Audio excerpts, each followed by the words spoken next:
So back to back మీకోసం e commerce బిజినెస్లో ఏమేమి పెట్టాలని చూపించాను కదా, మళ్ళీ ఈ వీడియోలో ఇంకోటి చూపిస్తున్నాను. ఒక్కసారి కలెక్షన్ చూడొచ్చు ఎంత బాగుందో. ఇది కంప్లీట్గా మనకి స్టోన్ టైప్ కనిపిస్తుంది, చూడొచ్చు ఎంత బాగుందో. అండ్ కింద కూడా చూసుకోవచ్చు, మనం చిన్నగా బటర్ఫ్లై ఇచ్చి మొత్తం సైడ్లో మాత్రం చిన్న చిన్న బీడ్స్ టైప్ ఇచ్చాం. ఎంత బాగా కనిపిస్తుంది. ఇలాంటి దాంట్లో మనకి మల్టీ కలర్లో కూడా డిఫరెంట్ కలర్స్ ఉన్నాయి. విత్ మంచి ఇయర్ రింగ్స్ వస్తున్నాయి అనమాట, చిన్నగా ఉన్నాయి. ఎంత బాగా కనిపిస్తుంది చూడండి. డైలీ యూస్ పర్పస్కి అండ్ అంతేకాదు ఇది ఇండియన్ వేర్ పైన వేసుకోవచ్చు మీరు, అండ్ ఎంతగా వెస్ట్రన్ వేర్ పైన కూడా వేసుకోవచ్చు. చాలా బాగుంటుంది కలెక్షన్ మాత్రమా.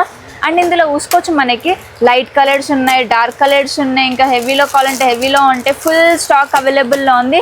ఇందులో కూడా మన స్టార్టింగ్ ఫ్రమ్ జస్ట్ 85 రూపీస్ మాత్రమే. 85 రూపీస్లో మనం చూడండి చైన్ ఇస్తున్నాం, విత్ ఇయర్ రింగ్స్ కూడా ఇచ్చేస్తున్నాం. అండ్ అంతేకాదు కంప్లీట్గా హోల్సేల్ షాప్ మాత్రమే. సింగిల్ పీస్ వాళ్ళు ఇంకా మళ్ళీ డిస్టర్బ్ చేస్తూనే ఉన్నారు. సింగిల్ పీస్ అనేది మేము అస్సలు ఎంటర్టైన్ చేయం, కంప్లీట్గా హోల్సేల్ షాప్ మాత్రమే. మినిమం 5 to 10,000 బిల్లింగ్ అనేది ఉంటుంది. ఇప్పుడు కూడా ఇంకెలా స్టార్ట్ చేయాలి, ఏం చేయాలి అనుకున్న వాళ్ళు, స్టోర్ లేదు ఇంకా షాప్ కూడా లేదు అనుకున్న వాళ్ళు మన స్టోర్కి విజిట్ అవ్వండి. ఈ కామర్స్ బిజినెస్ ఏమైనా ఉంటే స్టార్ట్ చేసుకోవచ్చు, చాలా బాగుంటుంది, క్లిక్ అవుతుంది కూడా. ఇలాంటి కొరియన్ యాక్సెసరీస్ ఇంకా కావాలి అనుకున్న వాళ్ళు మన పేజ్ని ఫాలో అయిపోవచ్చు.